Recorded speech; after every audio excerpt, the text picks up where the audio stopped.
தலைப்பு ராம சகோதரர்கள். இந்த கோயில் என்ன கோயில்? ஸ்ரீ அமுதவல்லியம்மன் சமேத அமுதலிங்கேஸ்வரர் கோயில். அமுதலிங்கேஸ்வரர் கோயில்ல ராமன் எதுக்கு வந்தாரு அப்படின்லாம் நம்முடைய மக்கள் ஒரு சிந்தனை கலாம் இருக்கும். ஏனென்றால் ஒரு காலத்தில் சைவம் வைணவம் அப்படியே வரிசையா அத்தனை சமயங்கள் இருந்துச்சு. சாக்தம், சௌரம், கௌமாரம் அப்படின்னு காணாபத்தியம்லாம் இருந்துச்சு. அந்த சமயங்கள் எல்லாம் சமய குறையாக நாம் ஏற்றுக்கொண்டு ஸ்மார்த்தம் என்று அத்தனை சமயங்களையும் ஒன்னா சேர்த்து இப்போ நம்ம வழிபட்டுருக்கோம். அதுதான் இன்றைக்கு நாம் வழிபடக்கூடிய முறை. இந்த ராமன் என்பவன் யார்? அவன் எங்கிருந்து வந்தான்? அவன் கடவுளா மனிதனா? மனிதனாக பிறந்த கடவுளா இல்லை கடவுளாக ஆகிவிட்ட மனிதனா என்றெல்லாம் உங்களுக்கு ஒரு கேள்வி மனதில் ஓடிக்கொண்டிருக்கும். இந்த தலைப்பை என்னுடைய ஆசிரியர் எனக்கு கொடுத்த போது நான் பிறரை போலவே பெரும்போக்காக பார்த்து கொண்டு ராமனோடு உடன் பிறந்தவர்கள் எத்தனை பேர் என்று விரல் விட்டு எண்ணிவிட்டேன் என்றால் அவருக்கு நான் உண்மையான மாணவனா என்பதை நான் நிரூபிக்க முடியாது. இந்த தலைப்பையே நான் எப்படி அணுகினேன் என்பதை பொறுத்துத்தான் நீங்கள் இங்கே வந்திருக்கக்கூடிய உங்களுக்கும் நான் சிந்தனையை தூண்டியாக வேண்டிய ஒரு கட்டாயம்.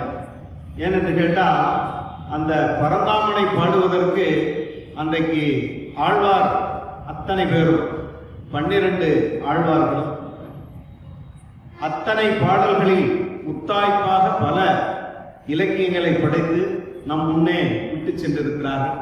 அதுவும் நம்ம ஆண்டாள் இங்கே தான் பிறந்திருக்கிறார். இங்கே நம்முடைய பெரியாழ்வார் இங்கே தான் இருந்திருக்கிறார். விருதுநகர் மாவட்டத்தில் இப்படி ஒரு பெரும் கோயில் இங்கேதான் குடிகொண்டிருக்கிறது. நம்முடைய தமிழ்நாடு அரசின் இலச்சினையாக அது இருக்கிறது. இப்படிப்பட்ட பெருமையை பக்கத்தில் வைத்துக் கொண்டு பரந்தாமனின் புகழை பாடாமல் விட்டால் அது நன்றாக இருக்குமா என்று யோசித்ததன் விளைவுதான். அது மட்டும் இல்ல, இந்த நம்முடைய திருக்கோயிலில் ஒரு சிறப்பு என்னன்னு கேட்டா, இந்த சைவ நீதியில தொடங்கி அப்படியே வரிசையா வரும். ராமாயணம், சமயக்குறவர்கள், அப்படியே மகாபாரதம் எல்லாத்தையும் முடிச்சு அடியார்கள் அத்தனை பேரையும் போற்றுகின்ற விதமாக அந்த பட்டியலே அனைவரையும் தெரிந்து கொள்ள வேண்டும். பக்தி மார்க்கம் என்பது என்ன என்பதை நம்முடைய அடியார்களுக்கு சொல்லும் விதமாக அந்த பட்டியல் இருக்கும்.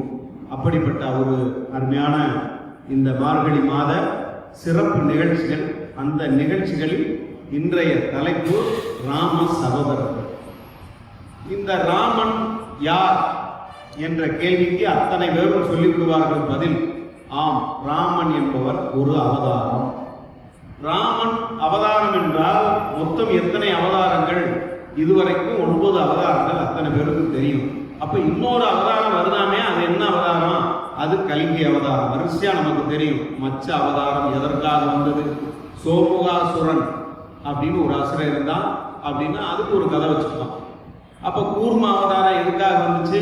பார்க்கடலை கடைஞ்சாங்க அப்படின்னு அதுக்கு ஒரு கதை வச்சிருக்கோம். இதை பூரா கதைன்னு சொன்னோம்னா அடியார்கள் பூரா கோச்சுக்குவாங்க. அப்போ உண்மையிலேயே நடக்கலையா இதெல்லாம்?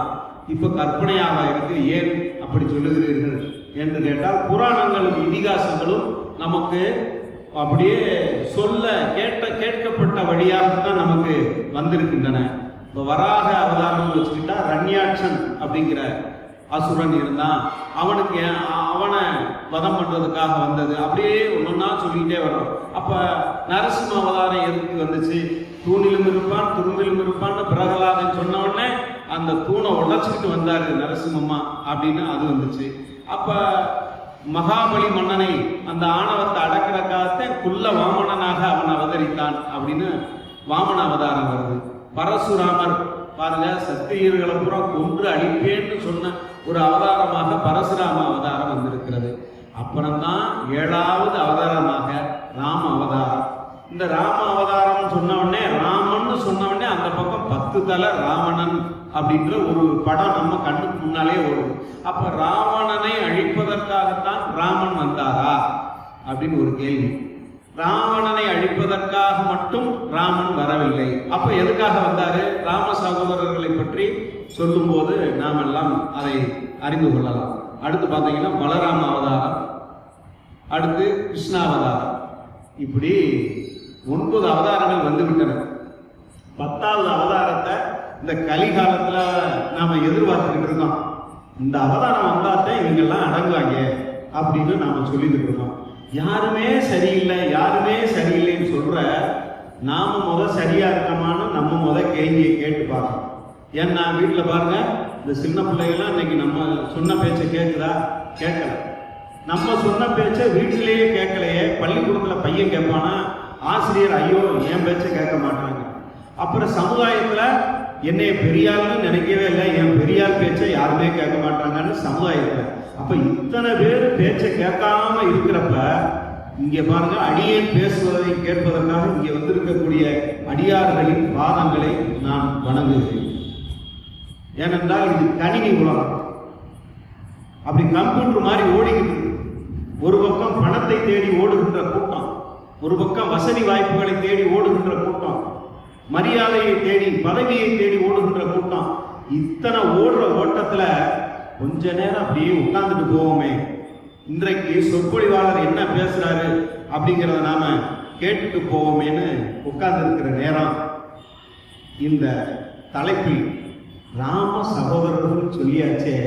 ராமன் யாருக்கு பிள்ளையா பிறந்தான்? ராமனுக்கு பிள்ளையா ராமனை பிள்ளையா பெத்தெடுக்க பாக்கியம் யாருக்கு கிடைச்சது அப்படின்னு சொல்லணும். ஏன்னா ஒரு தெய்வத்தை சுமந்து பெறக்கூடிய தகுதி வேணும்னா அந்த தாய் எப்படிப்பட்டவளா இருப்பா பாரு. தசரத மகாராஜாவுக்கு புத்திரனாக பிறந்தான் அயோத்தியிலே. எல்லாருக்கும் இங்க இருக்கிற அத்தனை பேருக்குமே ராமாயணம் தெரியும். அத்தனை பேருக்கும் ராமாயணம் தெரியும். தசரத மகாராஜாவுக்கு திருமணம் ஆகிவிட்டது, குழந்தைகள் இல்லை. எத்தனை மனைவியர்? 3 மனைவியர். எல்லாருக்கும் தெரியும். குழந்தை இல்லையே அப்படின்னு கவலைப்பட்டுக்கிட்டு இருக்காரு. அந்த சமயத்துலதான் சிரவணனை வீழ்த்துகிறான் தசரதன். சிரவணன் யாரு? அதுக்கு ஒரு கிளைக்கதை இருக்கு. ராம சகோதரர்களுக்கும் சிரவணனை வீழ்த்துறதுக்கும் என்ன? ராம சகோதரர்கள் எப்படி பிறந்தாங்கன்னு தெரிஞ்சுக்கிட்டோம்னா அவங்க எத்தனை பேர் சகோதரர்கள் தெரிஞ்சுக்கலாம். ஓ அப்படி இருக்கா? சிரவணனை வீழ்த்தினவனே அவங்க அப்பா முனிவர் சாபம் போட்டார். எப்படி? பார்வை அற்ற எங்களை கோயில் சுமந்து கொண்டு சிரவணன் ஒவ்வொரு தலங்களுக்கா தூக்கி சென்றானே, அப்படிப்பட்ட ஒரு பிள்ளையை நீ கொன்று விட்டாயே அப்படின்னு சொல்லும்போது, உங்களுக்கு பிள்ளையாக நான் இருக்கிறேன், நான் மன்னன். எத்தனை மன்னனாக இருந்தாலும் என் பிள்ளைக்கு ஈடாகுமா? எத்தனை மன்னனாக இருந்தாலும் பிள்ளைக்கு ஈடாகுமா? பிள்ளைக்கு கண்டிப்பாக ஈடாகும். அப்ப புத்திர சோகம் அப்படிங்கிறது மிகப்பெரிய சோகம்.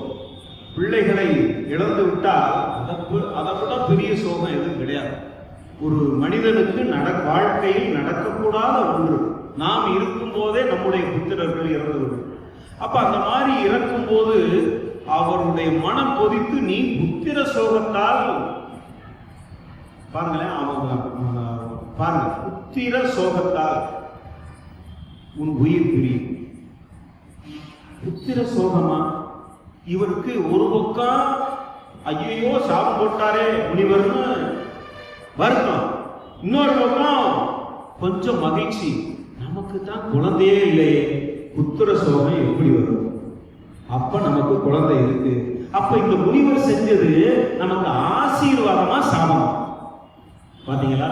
சில நேரங்களில் நமக்கு வாழ்க்கையில நடக்கிறது கூட ஆசீர்வாதமா சாபமானே தெரியாம நடக்கும். ஆசீர்வாதமா சாபமானு தெரியாமே நடக்கும். அதை ஆசீர்வாதமா எடுத்துக்கிட்டோம்னா கடவுளை வணங்குறோம், சாபமா நினைச்சிட்டோம்னா கடவுளே வந்து திட்டுவான். உனக்கு கண்ணு இல்லையா? உனக்கு காது கேட்காதா? பாருங்க, 5 புலன்கள் இருக்கு. இந்த 5 புலன்கள் நமக்கு படைச்சதுக்கு காரணமே என்னன்னு நினைக்கிறீங்க? பாவம் பண்றதுக்காக படைச்சிருக்காரு கடவுள். 5 புலன்களும் பாவம் தான் பண்ணுமா? ஆமா, 5 புலன்களும் பாவம் தான் பண்ணும். 5 புலன்களும் பாவம் தான் பண்ணுதா? அப்ப அதை வச்சு நல்லதே செய்ய முடியாதையா? நல்லது செய்யலாம். அதையும் இடையில நம்ம பார்ப்போம். என்ன நல்லது என்ன கெட்டது அப்படிங்கிறதையும் பார்ப்போம். இப்ப புத்திர சோகத்தால் நீ இறப்பாய் என்று நான் எப்படி சாகிறோம் அதே மாதிரி நீ சாக போறேன்னு சொன்னவனே தசரத சக்கரவர்த்தி அவ்வளவு மனது நொந்து போய், ஆனா ஒரு பக்கம் சின்ன மகிழ்ச்சியோட வர்றார். அரண்மனைக்கு வர்றவருக்கு புத்திர காமோஷ்டி யாகம், அந்த யாகம் பண்ணுனா குழந்தை பிறக்கும் அப்படின்னு அந்த காலத்தில் பல யாகங்கள்லாம் மன்னர்கள் செய்வது இயற்கை. அப்படி செஞ்சதில் தான் கோசலை, கைகேயி, சுமத்திரை 3 பேர். இப்ப நம்ம ரெட்ட பிள்ளைகளுக்கெல்லாம் பேர் வைப்பாங்க பார்த்துருக்கீங்கன்னா, என்ன பேர் வைப்பாங்க? ராமரு லட்சுமணன், ராமரு லட்சுமணன். இன்னும் நம்ம பையன்களுக்கெல்லாம் நிறைய பேருக்கு ராமர் லட்சுமணன் கூட தான் பிறந்தாங்க, கூட பிறந்தவர்கள், ராமனும் லட்சுமணனும் கூட பிறந்தவர்கள் என்று நினைப்பார்கள். சரி, ராமரு லட்சுமணன் கூட பிறக்கலைனா எப்படி? கோசலைக்கு பிறந்தவன் ராமன், கைகேயிக்கு பிறந்தவன் பரதன்,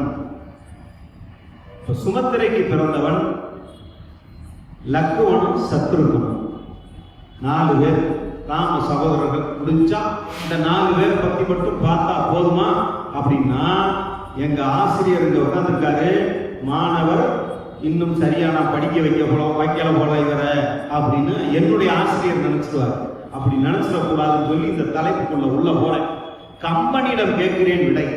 கம்பா சொல்லியா ராம சகோதரர்கள் அப்படின்னு நான் பேச போறேன், எத்தனை பேரை பத்தி பேச? உடனே அவர் எனக்கு ஒரு பாட்டு கொடுக்கிறார்.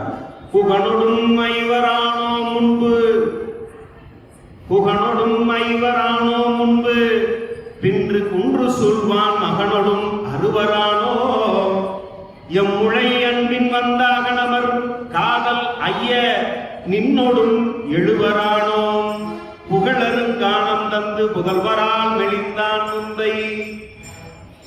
என்னையா கணக்கு கூடுது?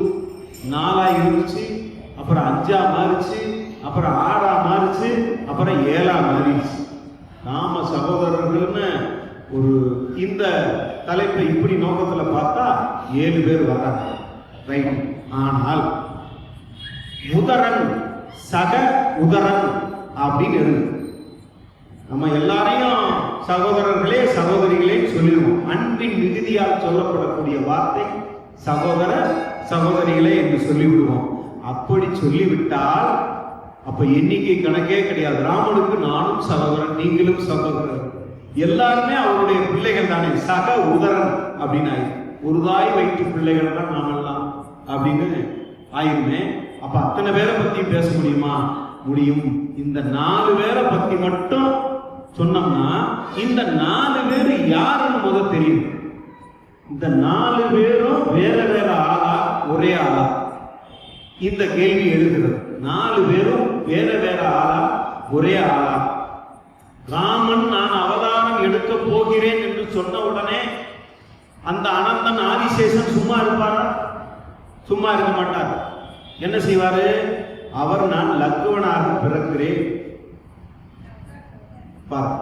நான் லக்குவனாக பிறக்கிறேன். ராமரு இப்படி பிறந்துட்டா அப்ப லக்குவன் எப்படி வந்துருவாரா? அனந்தன் தூங்கவே மாட்டாரே, அவர் கண் அப்படியே இருக்கும். அப்படிப்பட்ட தம்பி தான் தேவை. இன்றைக்கு சகோதரர்கள் பாசம் எப்படி இருக்கிறது பாருங்க.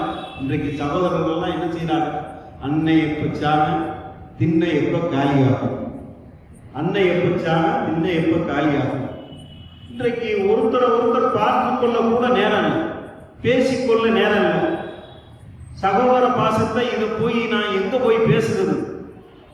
இன்றைக்கு சகோதரர்கள் சின்ன வயசுலயே சண்டை, அவ்வளவு பெரிய சண்டையா இருக்கு.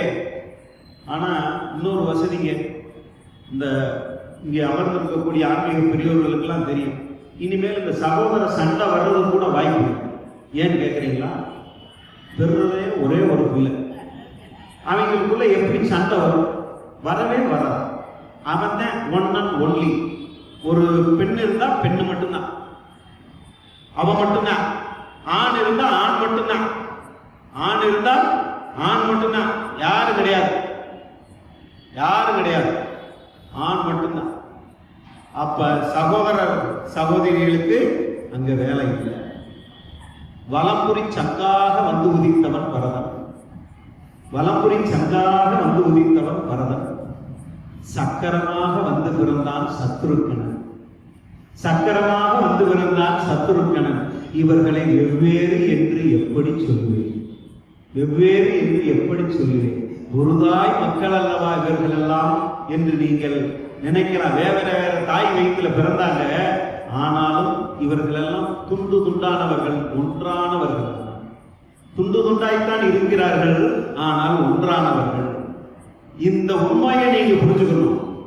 இந்த உண்மையை புரிஞ்சுக்கிட்டா இந்த சகோதர பாசத்துக்கு எடுத்துக்காட்டாக இந்த கப்பன் காட்டுகிற கண்ணாடி ஒன்னொன்னும் அப்படி அப்படி அழகு பார்க்கலாம். தம்பிகள் இப்படி இல்லாம விட்டு கொடுப்பாங்க. அண்ணன் இவ்வளவு பொறுமையாக இருப்பார். ஒரு அண்ணன் தந்தையாக மாற வேண்டும். எதுல? கண்டிப்பில், பாதுகாப்பில். ஒரு அண்ணன் தாயாக மாற வேண்டும். எப்படி? அன்பில், அரவணைப்பில், கருணையில். ஆமா, எங்க அண்ணன் அப்படித்தாயா. இங்க இருக்கிறவங்களுக்கும் அவங்க அண்ணனை நினைச்சு பார்க்கணும். எங்க அண்ணன் கொஞ்சம் கோபக்காரன், ஆனாலும் குணக்காரன். சொல்லுமா இல்லையா? எப்படி அப்பாவுடைய இடத்தை ஒரு அண்ணன் வந்து நிறைவு செய்கிறாரோ அப்படிப்பட்ட நிகழ்வு தான் இங்கே இருக்கிறது. அதனாலதான் அந்த பரந்தாமனை நம்ம சொல்றோம். பச்சைமா மலைபோல் மேனி பவளவாய் கமல செங்கன் அச்சுதா மரரேரே ஆயிரம் கொழுந்தே என்னும் இச்சுவை தவிர யான் போய் இந்திர லோகமாலும் அச்சுவை பெருகும் வேண்டேன் அரங்கமா நகருடன். ஐயா, இதெல்லாம் உன்னுடைய திருவிளையாடல் தான். நீ இப்படியெல்லாம் விளையாடுவாயா? மனுஷனா பிறக்கிறது எவ்வளவு பெரிய கஷ்டம் தெரியுமாயா? பாயா வந்து பாரியா. உன் மனைவியாக இருந்தாலும் சந்தேகப்படுவார். உன் மனைவி மிகப்பெரிய கற்புக்கரசியாக இருந்தாலும் சந்தேகப்படுவார்கள். அது உன் மனசை பாதி. உன் பிள்ளையாக இருந்தாலும் அந்த துன்பம் இருக்கு. உன் தகப்பனாக இருந்தாலும் தகப்பன் மூலமாக உனக்கு துன்பம் இருக்கு, உன் மூலமாக தகப்பனுக்கு துன்பம் இருக்கு. அப்ப தாய் மூலமா உனக்கு துன்பம் இருக்கு, உன் மூலமா தாய்க்கு துன்பம் இருக்கு. அப்ப சுத்தி சுத்தி பார்த்தோம்னா இன்பமும் துன்பமும் கலந்ததுதான் வாழ்க்கை என்பதை அப்படியே கண்முன் நிறுத்துகின்றார்கள் இந்த ராம சகோதரர்கள். சரி, இன்பம் வருது, துன்பம் வருது, இன்பமும் வருது, துன்பமும் வருது. இந்த நேரத்தில் எல்லாம் ஒருத்தருக்கு ஒருத்தர் மிஞ்சுகின்ற அளவுக்கு விட்டு கொடுத்து அங்கே தன்னுடைய அன்பை அப்படி கொட்டி கொடுக்கிறார். அப்படி கொட்டி கொடுக்கிறவர்களாக நாம் இருக்க வேண்டும் என்பதுதான் இந்த ராம சகோதரர்கள் நமக்கு சொல்லுகின்ற பாடம். ராம சகோதரர்கள் நமக்கு சொல்லுகின்ற பாடம். மை வண்ணத்தரைக்கு வேறே மழை வண்ணத்து அண்ணலேவும் கை வண்ணம் அங்கு கண்டே கால் வண்ணம் இங்கு கண்டே. உன் கை வண்ணத்தை அங்க பார்த்தாண்டா. சீதையை மணமுடிக்கும் போது அந்த ஸ்ரீராமன் எடுத்தானே வில்லு, எப்படி எடுத்தான் பாத்தீங்களா? இற்றது கேட்டன. இற்றதுன்னா என்ன? சட்டக்குன்னு அந்த ஒரு சத்தம், அவ்வளவுதான். எடுத்ததே பார்த்தாங்க, சடக்குன்னு அவ்வளவுதான், முடிஞ்சு. சிவதனுசா அவ்வளவு சீக்கிரமா யாரும் தூக்கவே முடியும். தூக்க முடியாத ஒன்றை தூக்கி அந்த தோல் வலிமை எப்படி பாருங்க. அந்த தோல் வலிமை மிகுந்தவன் ராமன். கைவண்ணம் அங்கு கண்டேன், கால் வண்ணம் இங்கு கண்டேன். கைவண்ணத்தை அங்க காட்டிட்ட, கால் வண்ணத்தை இங்க பார்த்தனப்பா. எப்படி? கல்லாய் மாறி கிடக்கின்ற அகழிகைக்கு இவன் கால் பட்டதும் சாப விமோசனம். கல்லாய் மாறி கிடக்கிறார். அந்த ஒவ்வொருத்தரும் தன்னுடைய வாழ்க்கையில நம்மை அறியாமல் செய்யக்கூடிய சிறு தவறுகளுக்கு தரப்படக்கூடிய தண்டனைகளால் இந்த பூமியில் உருமாறி கிடக்கிறோம். அந்த உருமாறி கிடப்பவர்கள் இறைவன் மேல் பக்தியோடு இருந்தால் அந்த உருமாற்றம் நமக்கு மறுபடியும் பழைய நிலைக்கு கொண்டு போய் விட்டுவார். அதான் கடவுள். பழைய நிலைக்கு நம்மை கொண்டு போய் விடுவதற்காகத்தான் கடவுள் இருக்கிறார்.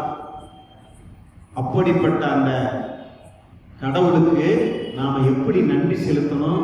தினமும் அவரை நினைக்கணும், தினமும் அவரை நினைச்சுக்கிட்டே இருக்கணும். எப்படி நினைக்கணும் அப்படின்னு கேட்டா, அவர் எப்படி வாழ்ந்தாரோ அது மாதிரி நாம வாழ்ந்து காட்டணும். அவர் எப்படி வாழ்ந்தாரு? ஒரு வில், ஒரு சொல், ஒரு இல். ஒரே ஒரு வில்லு, ஒரே ஒரு சொல்லு, சொன்ன சொல்லு அவர் மாறமாட்டார். ஒரே ஒரு இல்லு, பிறன்மனை நோக்கா பேராளர்.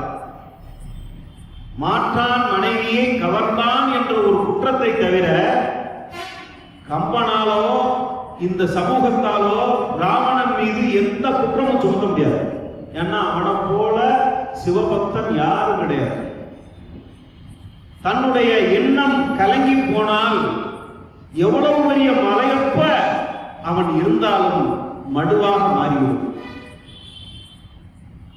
10 தலை ராவணனுக்கு நவக்கிரகங்களும் தொண்டு செய்தன, பயந்தன. 3 லோகங்களும் கட்டுப்பட்டு கிடக்கின்றன. அப்படிப்பட்டவன் பிறன்மனை நோக்கிய ஒரே ஒரு காரணத்தினால் தன்னுடைய உற்றார் உறவினரை, பிள்ளையை, தம்பியை, அத்தனை பேரை இழந்துட்டு நிராயுதபாணியாக நிற்கக்கூடிய நிலை வந்ததே. இதெல்லாம் நமக்கு தரக்கூடிய பாடம். நாம இன்னைக்கு ஐயா அவர்கள் இன்னைக்கு வந்தவொடனே ஒரு அதிர்ச்சியை கொடுத்தார். பகவத்கீதையை அப்படியே ஸ்லோகத்தை சமஸ்கிருதத்துல படிக்கிறார். நம்ம எத்தனை பேர் வீட்டில் பகவத்கீதையை உண்மையிலே வணங்குகிறேன் ஐயா?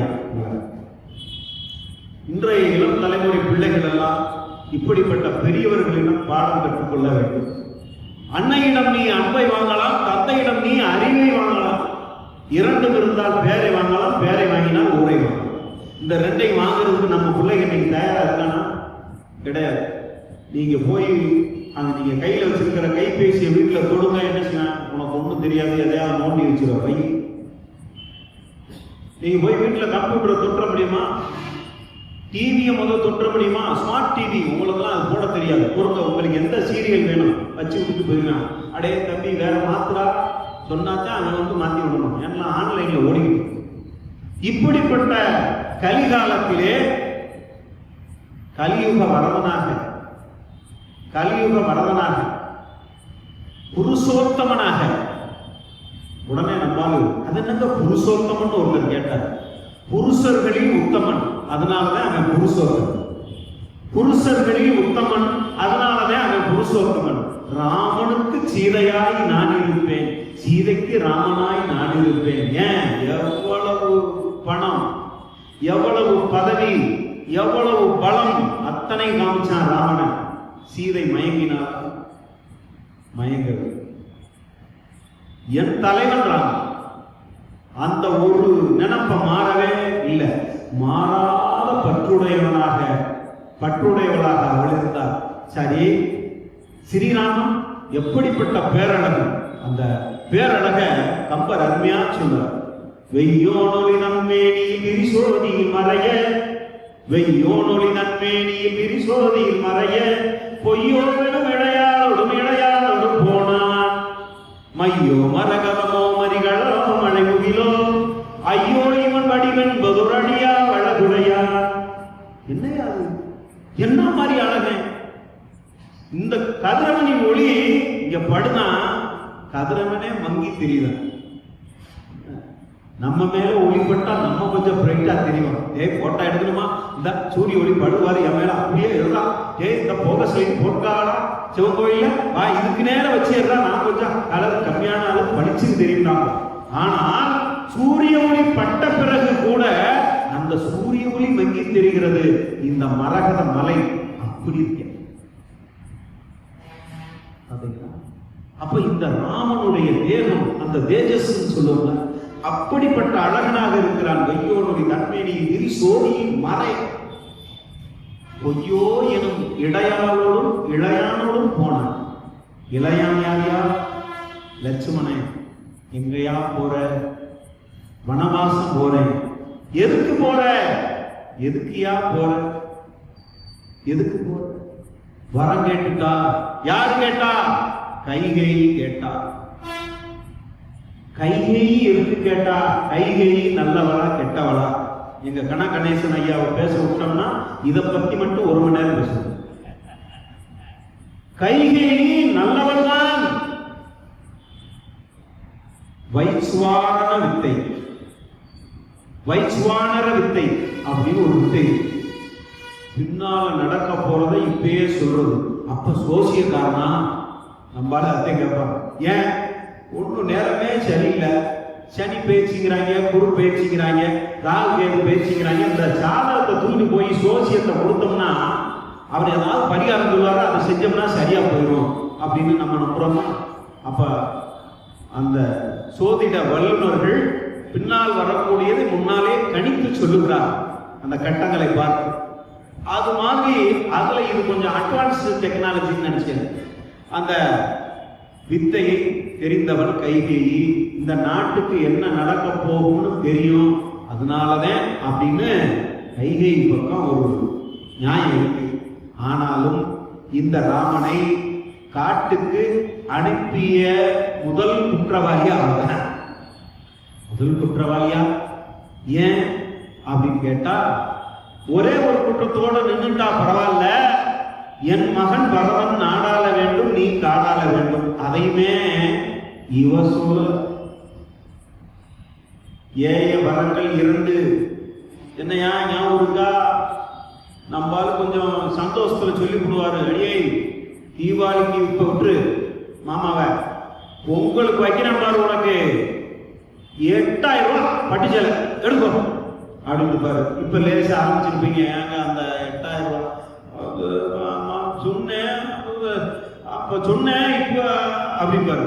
ஏன் இந்த மகிழ்ச்சியில சொல்லக்கூடிய வாக்குறுதிய நம்ம பெண் மக்கள் நல்லா கப்புன்னு பிடிச்சுக்கிடுவாங்க.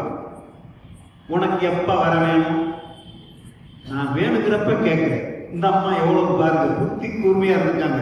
இந்த கிராமங்கள்ல ஒரு பழமொழி சொல்லுவாங்க, பெண் புத்தி பின் புத்தி. பெண் புத்தி பின் புத்தின்னு நீங்க சும்மா மோசமா நினைச்சிடாதீங்க.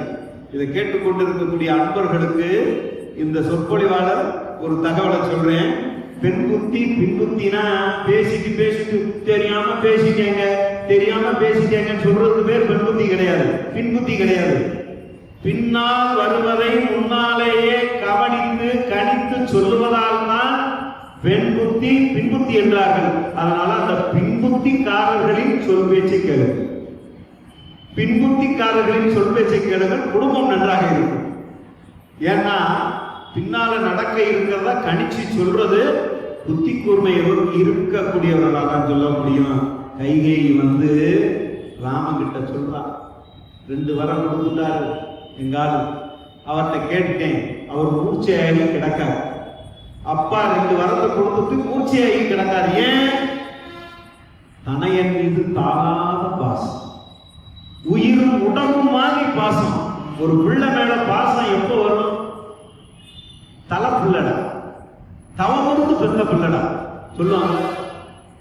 தவமிருந்து வரமிருந்து தவமிருந்து கிடைச்ச பிள்ளடா நீ குற்றம் செய்தாலும் நான் அதை ஏற்றுக்கொள்வேன், ஆனா நான் விட்டு கொடுக்க மாட்டேன். இந்தாங்க என் மையன் என்ன பண்ணா, இப்ப என்ன இதை உடைச்சிட்டானா, இந்தாங்க காசை வாங்கிக்கங்க, என் பிள்ளை அடிக்காது சொல்லுவாங்களா? ஏன்? பாசம். என் மகன் தவறே செய்தாலும் அவன் எனக்கு உயிரானவன், என் உயிரை தொட்டது மாதிரி அடிக்காது சொல்லுமா? அடிக்காதீங்கன்னு சொல்ற பிள்ளைய 14 வருஷம் காட்டுக்கணும்னு சொன்னா எப்படி இருக்கும்? அடப்பாவி, இப்படி பண்ணிட்டே நீ எனக்கு மனைவியா, எமன் போல வந்துட்டே நீ, அப்படித்தானே சொல்ல தோணும். ஆனால் பாருங்க, கொடுத்த வாக்கை காப்பாற்றக்கூடியவன் தசரதன். 10 ரதத்தை செலுத்தக்கூடிய வல்லமை பெற்றவன்.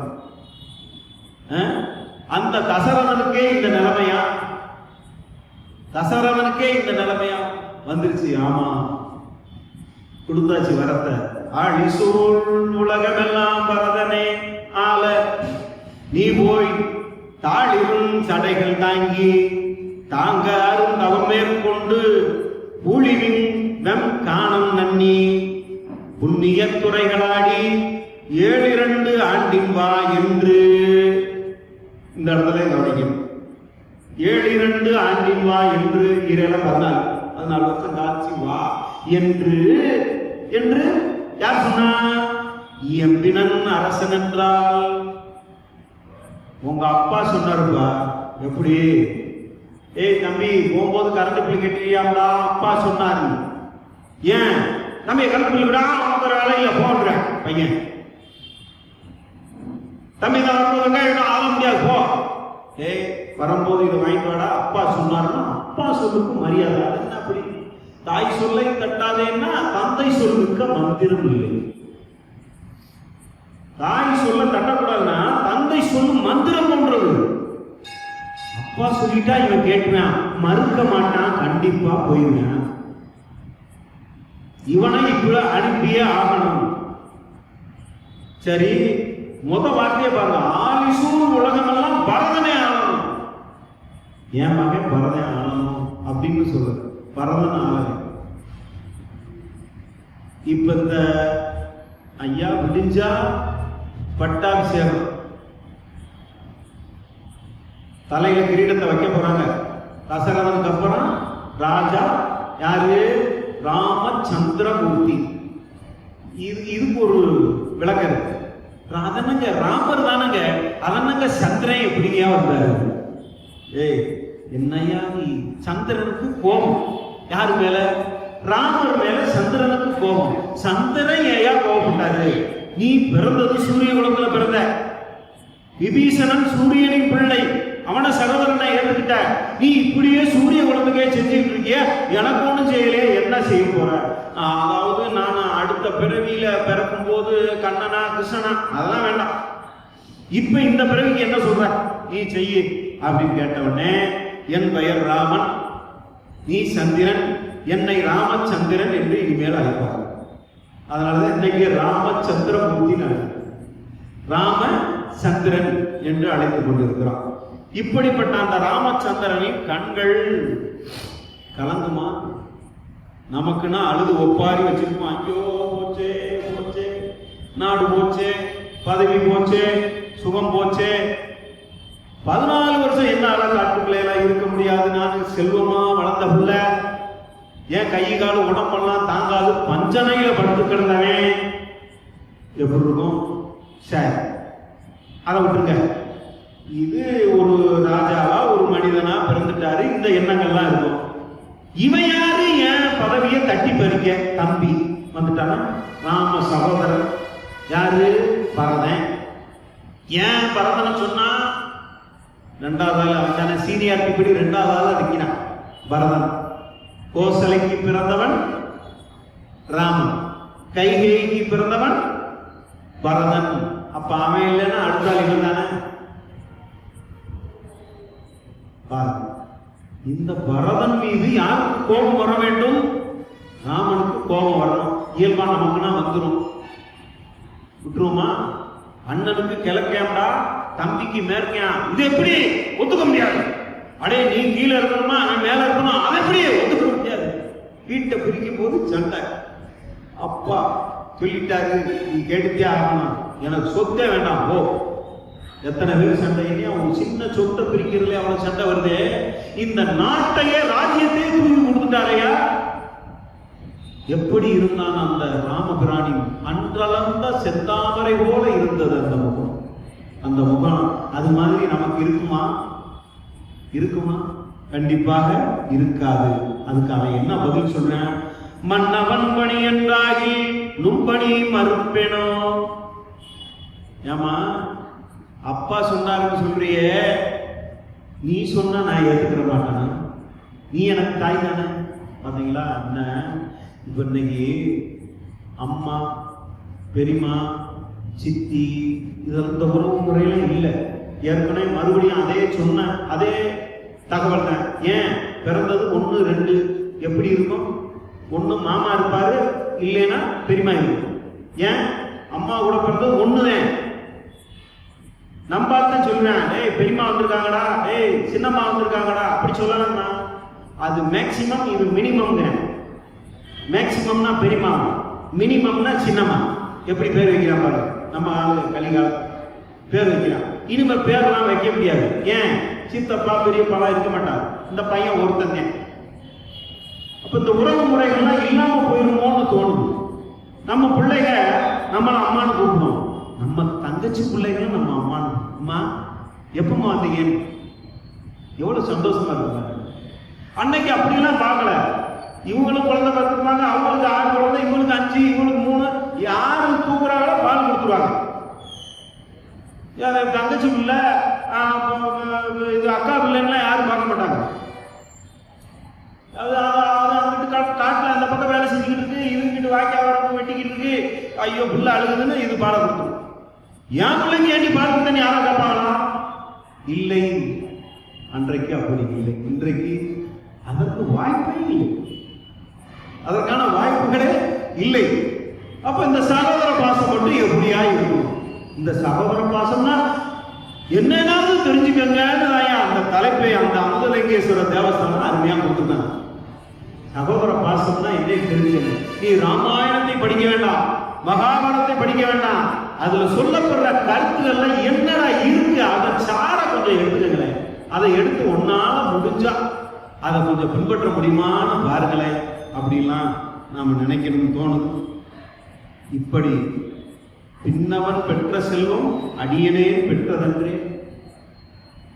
எனக்கு பின்னால இருக்கிறவன் பெற்ற செல்வம் நான் பெற்றது இல்லையா? சில பயங்க நம்மளே வந்து தூண்டிடுறாங்க.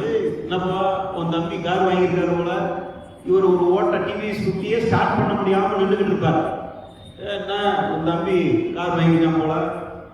என் தம்பி தான் போய்கிட்டு இருக்கேன், சாமி கூட போறோம், சிவன் கோயிலுக்கு கார் நிப்பாட்டி நம்ம ஐயர் சாமிகிட்ட சொல்லியாச்சு, எல்லாம் எலிச்சம்பளம் நான் தான் பூ வாங்கிட்டு போறேன். இப்படின்னா முடிஞ்சு போச்சு. இருக்கட்டும், இந்த பகுமானம் எத்தனை நாளைக்கு பார்க்க நடக்குதா இல்லையா? அங்க வீட்டுக்குள்ள இருந்து இந்த மனுஷன் அப்படியே கார்ல ராக்கெட் வாங்குறான், மாமா ராக்கெட் வாங்குவார், ஒரு பறக்கிற பழப்புக்கு ராக்கெட் வாங்குவார், உள்ளூர் சத்தம். பாத்தீங்களா? இதையெல்லாம் உடைக்கு எரிந்து இருக்கிறது இந்த ராம சகோதரர்களின் பாசம். பின்னவன் பெற்ற செல்வம் நான் பெற்றது இல்லையா?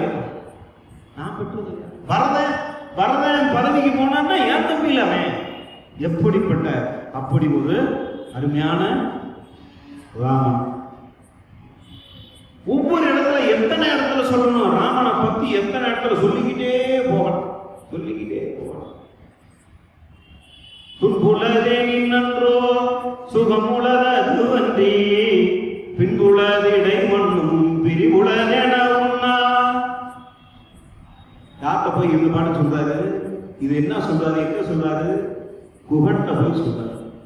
எப்பா, இன்பம் இருக்குன்னா துன்பம் இருக்கு. இன்பத்தை ஏற்றுக்கிற நீ துன்பத்தையும் ஏற்று. முன்புல இனி நாமே முடிவுலதென உண்ணா அன்புல இனி நாமோர் ஐவர்கள் உலரானோ. 4 பேர் இல்லப்பா, 5 பேர். ஏன் சகோதரர் போல எனக்கு இவ்வளவு பணிவிட செஞ்சிருக்கேடா? மனசாலேயே என்னை நினைச்சு ராமா ராமா ராமான்னு சொல்லிக்கிட்டே இருந்திருக்கேடா. உனக்கு இதை விட நான் என்ன செய்யணும்? நவரு என் தம்பி, உனக்கு தம்பி. என்னுடைய மனைவி உனக்கு கொழுந்தியா பார்த்துக்கோ இருக்கா?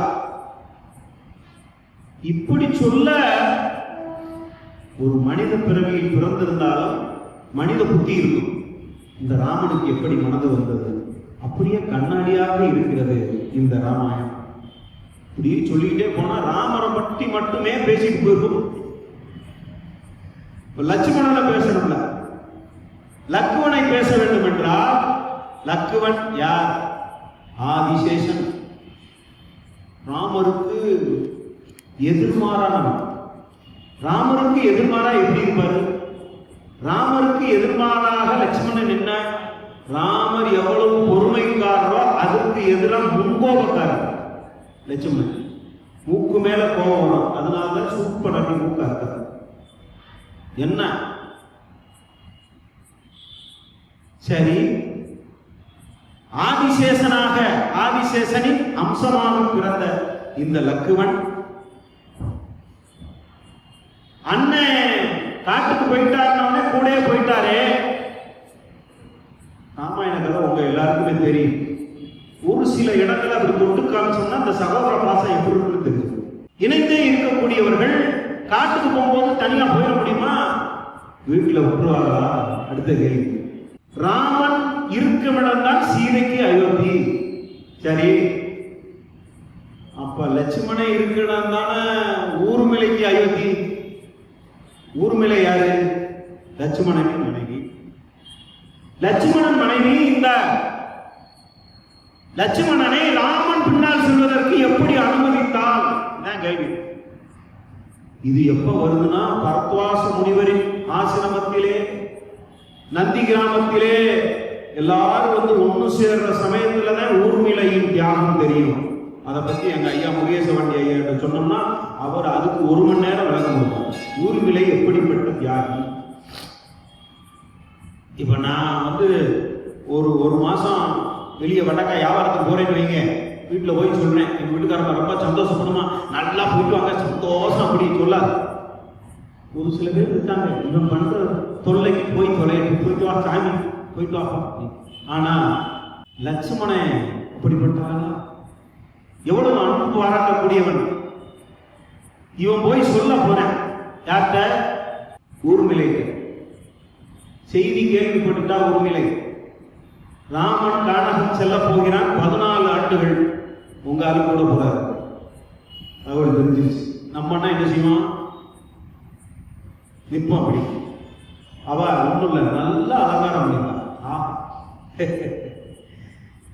ஏமா இங்க என்ன நடக்குதுன்னு நினைச்சு நீ இவ்வளவு பேசாம என்னைய நல்லா சந்தோஷமா இருக்க விடுது. அடப்பாவி, நீ எல்லாம் பொம்பளையா வைகிறான் என்ன முன்கோபக்காரன் இல்ல. இங்க அரண்மனையில என்ன நடந்துகிட்டு இருக்கு? தலையில மாறிடுச்சு. நேரத்து இப்ப கொஞ்ச நேரத்துல நிகழ்ச்சி எப்படி மாறிடுச்சு? நீ இப்படி இருக்கிய, நீ எல்லாம் என்ன? நான் இந்த அரண்மனையில தங்கி இருக்கணும். தசரத சக்கரவர்த்திக்கு மருமகளா வந்திருக்கேன். சுகபோகங்களை அனுபவிக்கணும். என்னை இருக்க விடுங்க. உங்களை மாதிரி நான் காட்டுக்கெல்லாம் வந்து கஷ்டப்பட முடியாது. அடப்பாவி, நீ எல்லாம் என்ன பாத்தியா? சீதை எப்படிப்பட்ட என் தாய், அவ எப்படி உயர்ந்தவன். ராமன் இருக்கும் இடம் தான் எனக்கு அயோத்தின்னு சொல்லிட்டு வந்துட்டாலே அந்த சீதை. அவளை விடவா நீ பேரழகி, அவளை விடவா சொகுசா வாழ்ந்துட்ட. நீ எல்லாம் என்ன? நீ போங்க போங்க, பேசி நேரத்தை நீங்க தாமதப்படுத்தாம கிளம்புங்கன்றா. எப்படி இருக்கும்? நான் தூங்கணும், இந்த பஞ்சனையில படுத்து தூங்கணும். தூங்கவா செய்யணும்? தூங்கு தூங்கு, நல்லா தூங்கு, நல்லா சாப்பிடு. இந்த சுகபோகல போனா அனுபவி. போகத்துக்குனே பிறந்தவன் நீ, நல்லா சாப்பிடு. இது மட்டும் தூங்காத. நீ தூங்கி தூங்கி மொழி, உன் தூக்கம் மட்டும் பத்தாது உனக்கு. அப்ப உங்க தூக்கத்தை சேர்த்து கொடுங்க. எப்படி? உன் தூக்கத்தை சேர்த்து முடியான்னு கேட்டு வாங்கிட்டா அன்னைக்கே. பிற எப்படி நான் லட்சுமணனுக்கு தூக்கம் வரும்? வரல. லக்குவனுக்கு தூக்கம் வரவில்லை. காரணம் ஊர்மிளை. தூக்கத்தை பறித்துக் கொண்டால் மனைவியால தூங்காம கிடக்கிறவன் அது வேற, அதை விட்டுங்க. ஐயோ இவனே என் பிரச்சனைக்கு காரணம் அப்படின்றது வேற. உண்மையில அவ்வளவு கடுங்கோபத்துல இருக்கான். எப்ப வரைக்கும்? ராவண வதமெல்லாம் முடிஞ்சு வர்ற வரைக்கும் அவன் ஊர்மிளை மேல கோபத்துல இருக்கான். அவன் மூஞ்சிலே முடிக்க கூடாது. ஏன்? தூங்கு மூஞ்சி. சாப்பாட்டுக்குனே அலைகிறவன், சுகவாசி, உலகை புரிந்து கொள்ளாத பேதை, மடப்பிள்ளை என்று நினைக்கிறான். எப்படி போறான்? பருந்தோடு நிழல் சென்றன. பருந்தோட நிழல் போனா எப்படி இருக்கும்? பருந்தோட நிழல் போனா எப்படி இருக்கும்? அப்படி போறானா ராமனோட. பருந்தோடு நிழல் சென்றன. கன்றும் தாயும் போவன கண்டும் கழியீரே. பசுவும் கண்டும் அப்படியே போனா எப்படி இருக்கும்? அதை பார்த்தா நம்ம கண்ணு அப்படியே மனசுல எப்படி இருக்கும்? நம்ம வீட்டுக்கு அப்படி வந்துச்சுன்னா செல்வமே வருவோமோ. நம்ம வீட்டுல இருந்து போகும்போது எப்படி இருக்கும்? ஐயோ காட்டுக்குள்ள போகுது அப்படின்னு. இன்னொரு பாடல்ல சொல்லுவாரு, நீலோற்பவ மலர் போன்றவள் சீதாதேவி, மீன் போன்றவன் லட்சுமணன். நீலோற்பவ மலர் போன்றவள் சீதாதேவி. ஏன்னா அது அங்கேயே அந்த மீன் பார்த்து தூங்காது, சுத்தி சுத்தி வரும். மலர் ஒரு இடத்துல தான் இருக்கும். இது சுத்தி சுத்தி வந்துகிட்டே இருக்கும். அப்படி சுத்தி சுத்தி வரக்கூடிய மீன் போலன்னு சொல்றாரு. நீர் உல எனில் உளமீனும் நிலமும், பார் உல எனில் உளையாவும் பார்ப்பின், நார் உல தனு உலாய் நானும் சீதையும், ஆர் உலர் எனில் உலே அருளுவாய். சீதை நானும் இருக்கேன், இந்த ஸ்ரீராமனுக்கு இனிமேல் என்ன குறை? தன்னுடைய அண்ணன் கானகம் போக போறான்னு சொன்னவனே துடி துடித்து நானும் அவனோடே செல்லுகிறேன்னு எப்படி இருக்கான்? அப்படிப்பட்ட தம்பி கிடைப்பான், அப்படிப்பட்ட தம்பி கிடைப்பான். தாயின் கருணை உள்ளம், தந்தையின் அன்பு நெஞ்சம் கொண்டவன் நீயே முகுந்தா. இந்த முகுந்தன் தாயின் கருணை உள்ளம், தந்தையின் அன்பு நெஞ்சம் கொண்டவன். அந்த தயாபரனுக்கு இப்படிப்பட்ட தம்பியா? அதனால்தான் ராமனையும் லட்சுமணனையும் சேர்த்தே வச்சிருக்கோம்.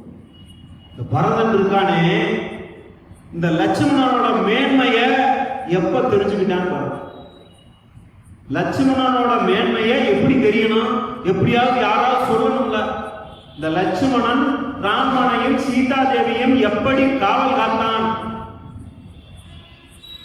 பரதன் வர்ற அவனுக்கு விஷயம் தெரியுது. நம்மன்னா என்ன செய்வான்? வானத்துக்கு பூமிக்கு கொதிப்பான். ஐயா எனக்கு அரசாட்சி, அம்மா நீதாமா தெய்வம், ஆகா எப்படிப்பட்ட வாய்ப்பை எனக்கு பெற்று தந்திருக்கிறாய் தாயே, நீதான் என் தெய்வம் அப்படின்னு சொல்லுவோம். ஆனா பரதன் என்ன கேட்டான் தெரியுமா? நீ எல்லாம் தாயா? என்ன நீதே பெற்றையா? உன்னை தாயின்னு சொல்றதுக்கே எனக்கு வெக்கமா இருக்கு. யாருக்காக? தன்னுடைய சகோதரனை காட்டுக்கு அனுப்பிட்டே. அவ்வளவு கல்வெஞ்ச காரியாளி. பரதன் அந்த நேரத்தில் அங்கு இல்லை. இந்த நிகழ்வுகள் நடக்கும் போது லட்சுமணன் இருக்கிறான், பரதன் இல்லை. கேகய நாட்டுக்கு போயிட்டான், தாத்தாவுக்கு போயிட்டான். வந்து பார்க்கிறான், எங்கேயுமே மங்கள ஒளி இல்லை, பூசை புனஸ்காரங்கள் நடக்கல. அருப்புக்கோட்டையில பார்க்க கோயில் மணி அப்படி அடிச்சுக்கிட்டே இருக்கு. ஏன்? மங்கள ஒளி கேட்டுக்கொண்டே இருந்தால் இங்கே அத்தனை பேருடைய வாழ்வில் செல்வம் பிழைக்கும். அந்த பரம்பொருளின் அருள் கிடைத்துக் கொண்டே இருக்கும். அதனால கோயிலுக்கு வந்து அத்தனை பேரும் அருளை வாங்கி செல்கிறோம். நம்முடைய துன்பங்களையாவும் இங்க வந்து தொலைச்சிட்டு இங்க போகும்போது மலர்ந்த முகத்தோடு போகிறோம். இறைவா நீ எல்லாத்தையும் வாங்கிட்டு எனக்கு அருளை கொடுத்திருக்கிறாய். வர்றேன் ஆகாது. பார்க்கிறேன் பூச்சியாகி கிடக்காரு. யார தேடி? லட்சுமணனையும் ராமரையும் சீதையும் போய் சமாதானப்படுத்தி கூட்டு வந்து. ஏன்? இதெல்லாம் இயற்கையா? அவங்க வரம் கேட்டாங்க, அவங்க சொல்லிட்டாங்கன்றதுக்காக நீ போயிருவியா? போகக்கூடாது, வா அப்படின்னு கூட்டு வந்துருவோம்னு சமாதானம் பண்றதுக்காக கூப்பிடுறதுக்காக போறான். அதுக்கு முன்ன இங்க குகன் அறிமுகமாகிறான். குகன் கங்கை கரையில பார்த்துட்டான் பரதனை. அடப்பாவி கொடுங்கோலா, நீ என்ன மனுஷனா? நாட்டுல தொந்தரவு பண்ணி விரட்டுறது பத்தாதுன்னு காட்டுலையும் விரட்டுறதுக்கு வந்துட்டியாடா பாவி.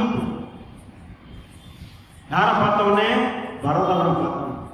பக்கத்துல வந்ததுதான் பாக்குறேன், மரபுரி தரித்து அப்படியே துறவு குளத்துல அமெரிக்காடே. என்னடா நீ ராஜா பட்டாபிஷேகம் பண்ணலையா?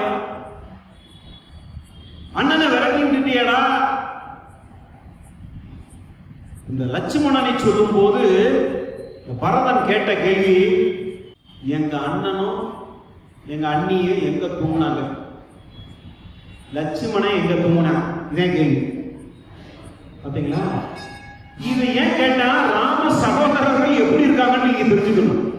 இந்த வந்தவன் லட்சுமணன் கூட இருப்பேன் கவனிச்சுக்கிறான்னு தெரியும். இருந்தாலும் காட்டுக்கு வந்து விட்டார்களே, இப்ப கூட இருக்கானா, எங்க இருக்கேன், என்ன செஞ்சாங்க? கேள்வி கேட்டவனே அருமையான பதில சொல்றார் கம்பர். அல்லையாண்டு அமைந்த மேனி அழகனும் அவளும் துஞ்ச. மேகம் போல வண்ணன், மேக வண்ணன், கார்மேக வண்ணனையா, அவளும் தூங்குறாங்க. சரி, இவன் என்ன செஞ்சான்? வில்லை ஊன்றிய கையோடும் வைதூய் போடும் வீரன், கல்லையாண்டு உயர்ந்ததோளாய், தோல் கல்லு மாதிரி நிக்குதியா, கல்லையாண்டு உயர்ந்ததோளாய் கண்கள் நீர் சொரிய, கங்குள் எல்லை காண்டளவும் நின்றான், இமைப்பிளவும் நயனம் என்றான். நயனமா கண்ணு, கண்ணுல தண்ணி வடிஞ்சுக்கிட்டே இருக்கு. இந்த மூன்று வில்லு 3 நாட்கள் இருக்கியா, அப்படியே நிக்கிறான் ஐயா. காவல் காத்து கொண்டு, எது கொடு மிருகங்கள் காட்டுக்குள்ள வந்துருமோ என்ன, காவல் காத்துட்டு இருக்கான். என்ன தலைக்கு வச்சு படுத்தாரு? பருக்கை கல், ஒரு கல் இருக்கு, அந்த கல்லு கீழே விரிச்சது என்னது? ஒரு தற்பை பாய விரிச்சு படுத்தாரு. யாராருக்கும்னா அண்ணனும் அண்ணியும். காவல் காத்தது யாரு? லட்சுமணன். அப்பாட கும்புற. ஏன் லட்சுமணா?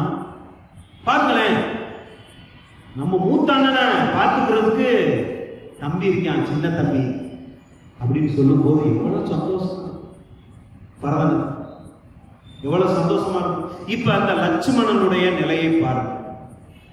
கோபத்துல நாம போய் கொன்றவாங்க, வெட்டிடுவாங்க. எத்தனை பேர் வந்தாலும் தடுத்து போட்டு இந்த ராஜ்யத்தை உனக்கு பிடிச்சு தரேன்னு சொன்னவன், எப்பா நதியில தண்ணி போலேன்னா நதியோட பிழையாட, நதியின் பிழை என்று நறுங்குணல் இன்மை ஒரு பெரிய பாட்டை சொல்றாரு. இயற்கை நேர்ந்திடாது, விதியின் பிழையப்பா இது. யார போய் நோக்க போற? யார நோக்குற நீ? அதைத்தான் நம்ம கண்ணதாசன் தூக்கி அங்க போட்டார். நதி வெள்ளம் காய்ந்து விட்டால் நதி செய்த குற்றம் இல்லை, விதி செய்த குற்றம் அன்றி வேறு யாரம்மா. கண்ணதாசன் இந்த ஊமையை அப்படியே தூக்கி போட்டார் தன்னுடைய பாடல். விதி செய்த குற்றத்துக்கு நீ யார போய் நோக போற? யாரையும் நீ நோக வேண்டாம் என்று அண்ணன் சொல்ல கேட்டு பசுவோட கன்று போறவான் கூடே வந்துட்டான். லட்சுமணன் இருக்கான். லட்சுமணன் போதும் சந்தோஷம். லட்சுமணன் இருக்காங்க, லட்சுமணன் இருக்காங்க. அப்ப பரதன் சாதாரண, பரதன் சாதாரண. இரண்டாவது உரிமைக்குரியவன், அரசு உரிமைக்கு இரண்டாவது. ராமன் இல்லைன்னா இவர் தான். அரசு உரிமை கிடைச்சிருச்சு. நம்ம என்ன செய்வோம்? அண்ணே 14 வருஷம் வந்தவொடனே நம்ம ஆட்சியை கொடுத்துடணும், அது வரைக்கும் நல்லா ஆளணும், அப்படிதான் நினைப்போம். இது விதி அப்படின்னு சொல்லிட்டு அரசு கட்டிலில் அமர்ந்தானா என்று கேட்டால் இல்லை. ஏன் நம்ம கடையில நம்ம அண்ணாச்சி உட்கார்ந்துருக்காரு, தம்பிக பூரா நிற்கிறாரு. நம்ம கடைக்கு சரக்காக போறாள் நினைப்போம், யாரோ இவங்க பூரா வேலைக்காரங்க நினைப்போம். கிடையாது, அவங்க பூரா கூட போகுது. அப்ப அண்ணாச்சி இல்லைன்னா இன்னொருத்தர் உட்கார்ந்துருவாரா? உட்கார முடியாது, உட்கார. ஏன்? அண்ணாச்சி உட்காராச்சு, நம்ம உட்கார. எப்படிப்பட்ட பாரம்பரியம் அது இன்னைக்கு இருக்கா என்பதுதான் இந்த கேள்வி. இந்த அமுதலிங்கேஸ்வரர் தேவஸ்தானம் இந்த பொதுமக்களிடம் பார்த்து கேட்கக்கூடிய கேள்வி, இந்த சக உதரர்கள் எப்படியெல்லாம் ராம சகோதரர்கள் இருந்தார்கள், நீங்கள் எப்படி இருக்க போகிறீர்கள்? இந்த உலகம் எங்கு போய்கொண்டிருக்கிறது? கொஞ்சம் சிந்தியுங்கள். இந்த மார்கழி படினாலில் சிந்தியுங்கள். இறை சிந்தனை உங்களுக்குள்ள வரட்டும், இறை பயம் வரட்டும், அன்பு பாராட்டுங்கள். உங்கள் கூட பிறந்தவர்கள் மீது ரத்த பாசத்தை செலுத்துங்கள் என்று மன்றாடுகிறது. இந்த பரதன்ட்ட மும்மையின் நிறை குணத்தவன் நின்னினும் நன்னனால் குறைவிலன். எப்படி எம்மா ராமனை காட்டு காட்டிக்கிட்டாங்க, பரதன் தான் நாடாளணும். சரி, உன்னை விட நல்லவன்டாவே. யாரு சொல்றா? கோசலை சொல்லுகிறா. உன்னை விட 3 பங்கு நல்லவன். ஓ, உன்னை விட பரதன் 3 பங்கு நல்லவன் என்று ஒரு இடத்தில் கோசலை சொல்லுகிறார். சரி, இந்த 3 பங்கு அடுத்து எத்தனை பங்கா மாறுது? 1000 மடங்காகுது. எப்படி? புகழி நோய் நம்மை கண்டால் 1000 ராமர் நின் கேள் ஆவாரோ தெரியும் நம்மா. குகன் சொல்றான், அட பாவி தம்பி, என்ன எப்படி காவல் காத்தான் கேட்டியடா? தலையில செருப்போட வரையடா சாமி. 1000 ராமர் இருந்தாலும் உன் குளத்துக்கு ஈடாகுமாடா? 1000 ராமர் இருந்தாலும் உன் குளத்துக்கு ஈடாகுமா? உன் தலையில என்ன இருக்கு? அடித்தளம் 2ஐயும் அழுத கண்ணினான், முடித்தளம் என்ன முறையில் கூடினான், படித்தளத்து இறங்கினான் வரதன் போயினான், பொடித்தளம் இளங்குரு புலங்கொள் மேனியன். தலையில வச்சுட்டு போறான் அண்ணாவுடைய காலடியை. நம்ம அந்த கேள்விக்காரரை சிரிச்சுக்கிட்டே சொல்லுவாங்க, பாவி இந்த செருப்பை கூட பிடிக்கிட்டு போயிட்டானா அப்படின்னு. அப்படி கிடையாது. இந்த பாதுகைகளை தலையில் சுமந்து கொண்டு அண்ணனை சுமக்க வேண்டிய அரசாட்சி அந்த இருக்கை அவர் தான் இருக்கணும். அவர் இல்லாட்டா அவருடைய காலடி தான் இருக்கணும். அந்த காலடி அளவோட நான் பெற மாட்டேன். இந்த பண்பு எந்த சகோதரனுக்கியா வரும்? இதை பார்த்தவனே அந்த புகழ் அங்க சொல்றான், 1000 ராமர் நீ கேழ்வர் ஆவாரோ. 1000 ராமர் வந்தாலும் உன்னைய மாதிரி முடியுமாயான்னு கேட்கிறாரு.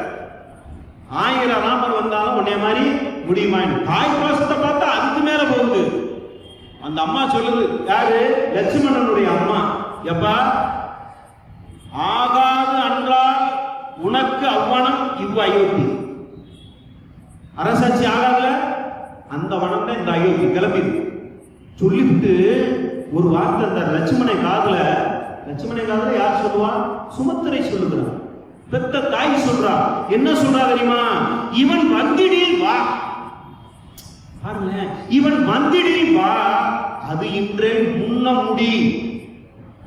முன்ன முடி. ராமனுக்கு ஏதாவது ஒன்று என்றால் அவனுக்கு முன்னால சென்று போயிருவீங்க. எந்த பெத்த பிள்ளையாது? பெத்த பிள்ளைகிட்ட ஒரு அம்மா சொல்லுமா இப்படி? லட்சுமணனின் தாய் சொல்லுகிறாள். என்ன சொல்றா? வந்தா வா, அவன் வந்தா நீயும் வா. வரலையா அவனுக்கு முன்னால் நீ இறந்து விட வேண்டும். எப்படிப்பட்ட தாய் அனுப்பியவள்! பாருங்க, வந்துட்டானே. அம்மாவை திட்டிட்டு ஊஞ்சல் முழிக்கிறதே பாவம் சொல்லிட்டு வந்துட்டானே. அண்ணனை தேடி தலையில இங்க சுமந்துட்டு போன அதை வச்சுட்டு நந்தி கிராமத்துல போய் துறவு வாழ்க்கையை மேற்கொண்டவன் பரதன். இப்படிப்பட்ட சகோதரன் இருப்பானா? நம்மால கேட்கிற கேள்வி அதன்.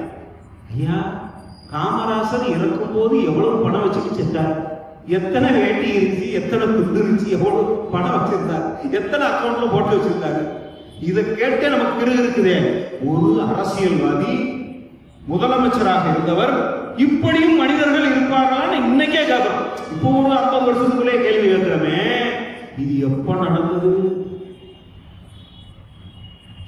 திரேதாயுகத்தில் நடந்தது. கிருதாயுகம், திரேதாயுகம், துவாபரயுகம், கலியுகம். கலியுகத்தில் இருக்கிறோம். கலியுகத்திலும் இந்த ராமனை பேசிக் கொண்டிருக்கிறோம் என்றால், இந்த ராம சகோதரர்களை நாமெல்லாம் பேசிக் கொண்டிருக்கிறோம் என்றால், இவர்கள் எப்படிப்பட்டவர்களாக இருந்திருக்கிறார்கள்?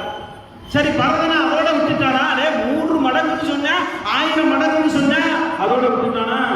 அடுத்த தகவலுக்கு வராம, அடுத்த தகவல் எங்க இருந்து வருது?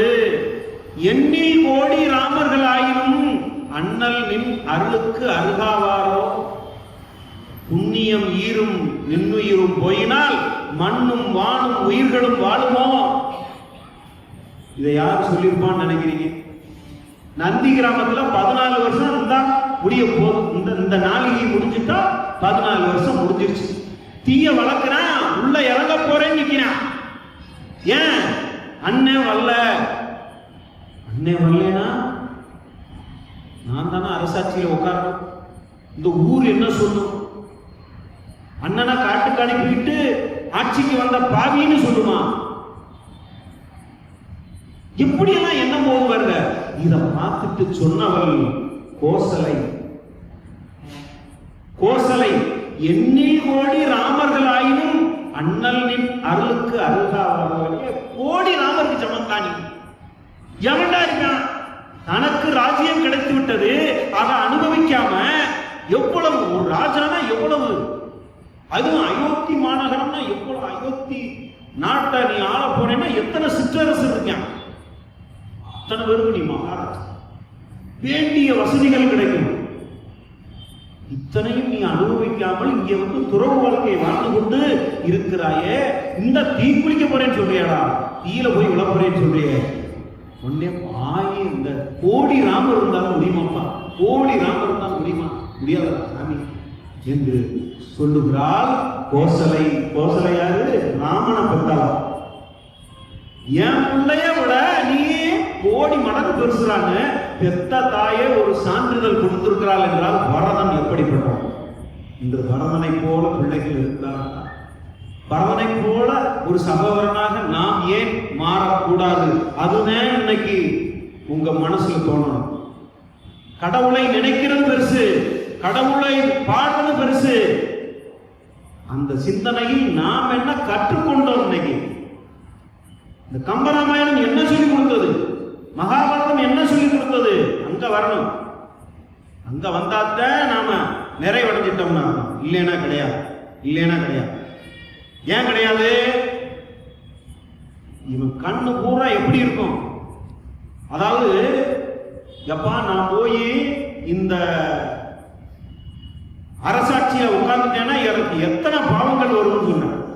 என்னென்ன பாவம்லாம் வரும்னு அவன் ஒரு பட்டியலே போட்டு ஒரு 14 பாவத்தை சொன்னான். இத்தனை பாவங்களிலும் நான் போய் சேர்ந்த ஒரு எண்ணம் வந்துவிடும். இந்த பாவத்தை பூரா சுமக்க நான் தயாராக இல்லை. சரி, தீக்குள்ள பாயமுனால என்ன சொன்ன? அடுத்த சீனியர் யாரு? சத்ருகனன். அடுத்த சீனியர் யாரு? சத்ருகனன். சத்ருகனன் எதன் அம்சமாக பிறந்தவன்? சக்கரத்தின் அம்சமாக பிறந்தவன். அதனாலதான் இன்னைக்கு சக்கரத்தாழ்வார்னு அவரைத்தான் கும்பிடுறோம்னு சொல்றாங்க. சக்கரமாக பிறந்தவன், சக்கரத்தோட அம்சம். சங்கு சக்கரம் தரிக்கின்ற அந்த திருமாலின் ராம அவதாரத்தில் சக்கரத்தின் அம்சமாக பிறந்தவன் இந்த சத்ருகனனை கூட்டு, வாடா டே தம்பி வா வா அப்படியா வா, உனக்குத்தான் அரசாட்சி. ஏன்? 2 பேரும் வரல. யாரு வரல? சீனியரு ராமரு அல்ல. நான் என்னுடைய வாக்குப்படி நீ வரலைன்னா 7 ஆண்டு நீ வரவில்லை என்றால் நான் உயிர் துறப்பேன்னு சொல்லிட்டு வந்தேன். அண்ணங்கிட்ட செருப்பை வாங்கிட்டு வந்துட்டேன். என்னுடைய அரசாட்சி நல்லபடியாக நடந்தது. யாரின் பெயரால்? ராமனின் பெயரால், ராமனின் திருநாமத்தால் நான் அரசாட்சி நடத்தி இருக்கிறேன். முடிஞ்சு வச்சுடா. இந்த தீக்குள்ள போறேன், வா அடுத்து நீன. ஏன்? லட்சுமணன் இல்லையில அடுத்து ராமன், பரதன், அடுத்து லக்குவன், அடுத்துதானே சத்ருகன் வரணும். லக்குவன் இல்ல, நீ வா. எப்படி ராமனுக்கு லட்சுமணனோ அதுபோல பரதனுக்கு சத்ருகன். ராமருக்கு எப்படியெல்லாம் பணிவிடைகள் செய்து லக்குவன் இருந்தானோ அதே போல பரதனுக்கு பணிவிடைகள் செய்து இருந்தவன், கூடவே இருந்தவன் சத்ருகனன். சத்ருகனன் சாதாரண ஆள் கிடையாது. நல்ல இசை வல்லுநனாக, ஏன்னா சுருதகீர்த்தியை திருமணம் செய்தவன் சத்ருகனன். சுருதகீர்த்தியை திருமணம் செய்தவன். பரதன் மாண்டவியை திருமணம் செய்தவன். சத்ருகனன் இன்னைக்கு ரிஷிகேஷ்ல சத்ருகனனுக்கு ஒரு கோயில். ரிஷிகேஷ் சமீபத்தில் நான் போயிருந்தப்ப அந்த தரிசனம் கிடைத்தது. பகையை அழிப்பவன் வேற, சத்ருனா பகைவன், பகையை அழிப்பவன். உடனே நம்ம ஆளு கூட கேட்கிறாங்க, ஐயா பகையை அழிக்கணுமா? இவர் தான் ராவணன் அழிச்சாரா? ராவணன் அழிச்சவர் அவர்ல, இவர் எந்த பகையை அழிச்சாரு? மறுபடியும் நான் விட்டதை தொடர்றேன். ஆரம்பிக்கும் போது சொன்னா 5 புலன்கள் 4 புலன் இருக்கு, அது நின்று கொள்ளும். ஒத்த புலன் இருக்கு, அந்த புலன் சென்று கொள்ளும். என்ன 4 புலன் 5 புலன் சொல்லினேன். மெய், வாய், கண், மூக்கு, செவி. இதுல கண்ணை மட்டும் விட்டுங்க, மிச்ச 4ம் இங்க உட்காந்துதான் கொள்ளும். ஏன்? யாராவது உங்களை தொட்டாத்தான் பாவம், நீங்க போய் தொட்டாத்தான் பாவம், ஏதாவது சாப்பிட்டாத்தான் பாவம். இந்த நாக்கு வேலை செய்யுது, மூக்கு நுகர்ந்தால்தான், நீங்களா போய் தான் நுகரணும். காது பாருங்க, மைக் இல்லைன்னா நீங்களே இருக்கிறவங்க தான் கேட்க முடியும். அங்க இருந்து வரணும்னா அவங்க வந்து உட்காந்து கேட்கணும், கேட்க முடியாது. ஆனா இது போனா நின்று கொள்றது, நின்றே பாவம் செய்யும். இந்த ஒண்ணு இருக்க கண்ணு, பாருங்க, கண்ணின் கடைப்பாறு காதலியெல்லாம் காட்டிவிட்டால் மண்ணில் குமரருக்கு மாமலையும் ஓர்கெடுதான். அண்ணலும் நோக்கினால் அவளும் நோக்கினால். சீதைய மாடத்திலிருந்து பார்க்கிறாள் அண்ணல, ஸ்ரீராமனை. தால் கண்டார் தாலையே கண்டாருங்கிறார். அடே, ஒரு அழகை பார்த்து ஒன்னு அழகையே பார்த்துட்டே இருக்க முடியும், வேற இன்னொரு அழகை எங்கேன்னு தேட முடியாது. அந்த ஒன்னே புலவு. அப்ப சத்ரு வென்றான்னா இவன் எதை வென்றான்? 5 புலன்களையும் வென்றவன் சத்ருகனன். இந்த 5 புலன்களையும் வென்றவன் சத்ருகனன். அடக்க முடியாது. நீங்க அடக்கி பாருங்க. நெருப்பா, இந்த நெய்யால நெருப்பா அவிக்க முடியுமா? அது மாதிரி அவிக்க முடியாது. நெய்யை ஊத்தா உப்புக்குன்னு எரியும், அடக்க முடியாது. வெள்ளனும் 5 புலன்களை வென்றவர்கள் தான் துறவி. 5 புலன்களை வென்றானா அது மட்டும் இல்ல, இன்னும் ஒரு செய்தி, லவணாசுரனை வென்றான். புதிய செய்தி தெரிஞ்சுக்கங்க. லவணாசுரன், அந்த லவணாசுரன் யாரு? மது கைடபர்னு அரக்கர்கள் இருக்காங்க, மதுவின் மகன் லவணாசுரன். அந்த லவணாசுரனை வென்றவன் யாரு என்று கேட்டால் நம்ம சத்ருக்கனன். அவனுக்கு மதுராபுரின்னு ஒரு ஊரை தந்து அந்த ஊர்ல இவனுக்கு ராஜாவா பட்டாபிஷேகம் பண்ணி அங்கேயே இவரை வதம் செய்த பிறகு ஆண்டான். காரணம் என்னன்னா, அங்க சூலாயுதத்தை உண்டார். இந்த லவணாசுரனுக்கு சிவபெருமானின் சூலாயுதம் கிடைத்தது. அதனாலதான் அவன் அவ்வளவு ஆட்டப்பட்டான், அத்தனை வரை கொண்டான். இதுக்கு யோசனை கொடுத்து இவனை வெற்றி பெற வைத்தார்கள். சாப்பிட வர்ற நேரம், லவணாசுரன் சாப்பிட வர்ற நேரம், நீ போ, அவனை வெற்றி கொண்டு விடலாம். ஏன்? சூலாயுதத்தை உள்ள வச்சிருக்கான். வேட்டை விலங்குகளை எல்லாம் பிடிச்சி மொத்தமா கொண்டு போவேன் சாப்பிடுறதுக்காக. அந்நியார நீ புடி, அவனை வென்று விடலாம் என்று சத்ருக்கணன் உண்மையிலேயே சத்ரு நாசம் செய்தவன், பகையை அழித்தவன். அந்த பகை யாரு? லவணாசுரன். முக்கியமானது ஐம்புலன் அடக்கம். இப்படிப்பட்ட ராம சகோதரர்களின் பாசம், இந்த ராம சகோதரர்களின் பாசத்தை ஆங்காங்கே தொட்டு தொட்டு வைத்திருக்கிறோம். கம்பரின் பாடல்களோடு இன்னும் சொல்ல போனால் ஒவ்வொருத்தர் பாசத்தையும் ஒவ்வொரு நாள் சொல்லணும், ஒவ்வொருத்தர் பாசத்தையும் ஒவ்வொரு நாள் சொல்லணும்.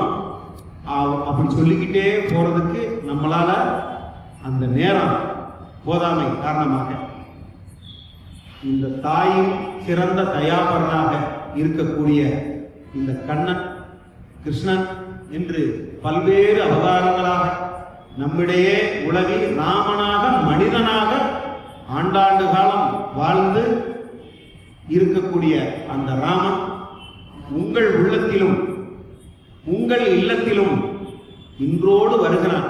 இன்றிலிருந்து அவனை ராமனை கையை பிடிச்சி நீங்க கூப்பிட்டே போறீங்க, ராமா ராமா ராமான்னு கூப்பிட்டு போறீங்க. உங்கள் வீடு அன்பு நிறைந்த வீடாக, கருணை நிறைந்த வீடாக, பாசம் நிறைந்த வீடாக கண்டிப்பாக இருக்க போகிறது. அதில் எந்த மாற்று கருத்தும் இல்லை. பாஞ்சாலி புகழ் காக்க தங்கை கொடுத்தார், அன்று பாரத போர் முடிக்க சங்கை எடுத்தார். பாண்டவர்க்கு உரிமையுள்ள பங்கை கொடுத்தார், நாம் படிப்பதற்கு கீதை என்னும் பாடம் கொடுத்தார். நாம் படிப்பதற்கு கீதை என்னும் பாடம் கொடுத்தார். புல்லாங்குழல் கொடுத்த மூங்கில்களே, எங்கள் புருஷோத்தமன் புகழ் பாடுங்களே. வண்டாடும் கங்கை மலர் தோட்டங்களே, எங்கள் மதுசூதனன் புகழ் பாடுங்களே. புல்லாங்குழல் கொடுத்த மூங்கில்களே. என்னுடைய நன்றி மலர்களை சமர்ப்பித்து விடைபெறுகிறேன்.